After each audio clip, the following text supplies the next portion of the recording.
When Nicholas Barclay, a teen from Texas who had been missing for 3 years, was found in Spain, no one could believe it was him. It seemed too good to be true when the troubled teen was miraculously found, and it was. Now, we're going to tell you the real and amazing story of a man named Nicholas Barclay, including how he was thought to have been kidnapped, how his return sent shivers down our spines, and an impostor act for the ages. When Nicholas Barclay, who was 13, went missing from his San Antonio, Texas, neighborhood for the first time, no one freaked out. Barclay wasn't the first person to leave home. The troubled boy was often erratic and violent, and he did many bad things when he was young.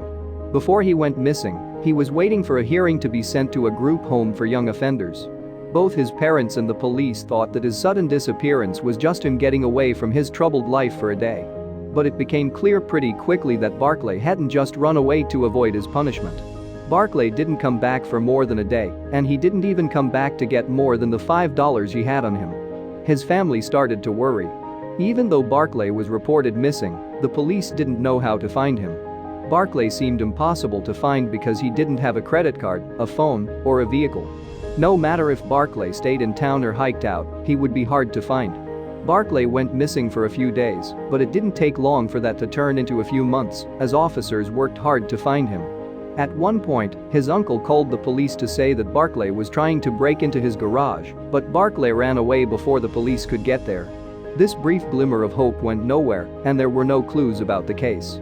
The Barclays had a hard time believing that they would ever see Nicholas again. 3 years later, though, the Barclay family got a shocking phone call.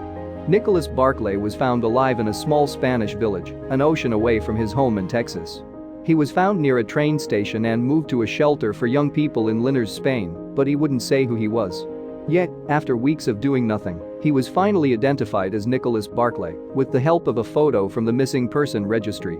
His sister flew to Spain to find Barclay and bring him home. When he got home, his parents were surprised to see the scared, stiff, and strange teenager that they had raised. But something didn't seem right about the boy who said he was their son. After being away from his family for 3 years, Barclay had quite a story to tell. Barclay was playing basketball with his friends the night before he went missing. The boy who came back said he was taken by strangers on his way home, driven to the airport, and put on a plane to Europe. When he got there, his kidnappers forced him into a ring that sold children for sex. He was eventually able to get away, and European police caught up with him. All of this brought him back home, but he wasn't the same kid when he came back. Still, Barclay's closest family members were so happy to have him back that his strange behavior, appearance, and circumstances didn't bother them much. But some of his extended family became suspicious of the boy who said his name was Nicholas. How did Barclay get as far as Spain? How did both his hair and eyes change color? Why was he suddenly so cool, calm, and nice when he used to be mean, angry, and scary? Barclay, who had changed for the better, had a magical answer for most of their questions. He said that the people who took him had dyed his hair and eyes to make him look like someone else.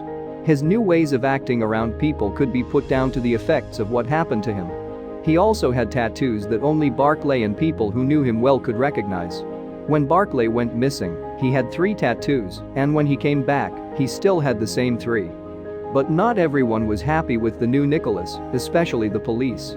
This was especially true of Charlie Parker, a private investigator who had worked closely with the family after their reunion to film them. He noticed that Barclay's story and actions didn't match up. First of all, Barclay said he had been through some very traumatic things, but his behavior showed that he had grown up, not that he had been traumatized. Second, it was very unlikely that a kidnapper would dye a child's hair to make them look like everyone else. It was also almost impossible to change the color of a person's eyes. He decided to look at pictures of the Nicholas who had run away and the Nicholas who had come back. He looked at their ears and found that they were all different sizes and shapes. These strange differences were made even stranger by the fact that Barclay refused to give any samples of his fingerprints or blood to the police.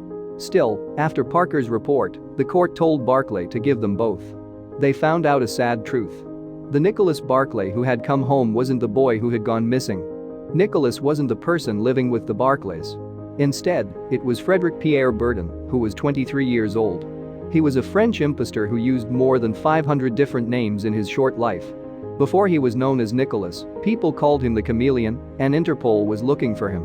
When it came to children going missing, the Barclay family wasn't his first.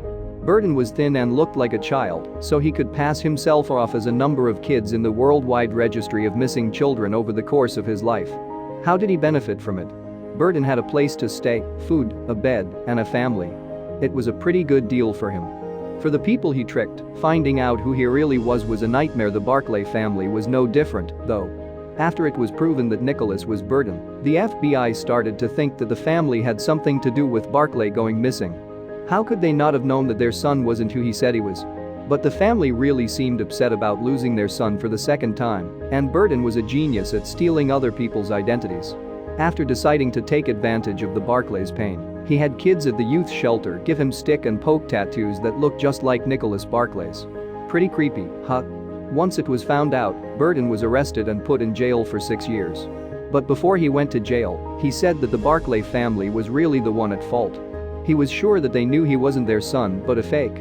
He thought that they killed their beloved Nicholas Barclay and used his return as a cover story. Even though he couldn't prove what he said, Burton was sure that Barclay's death was caused by a family member, even though he couldn't prove it.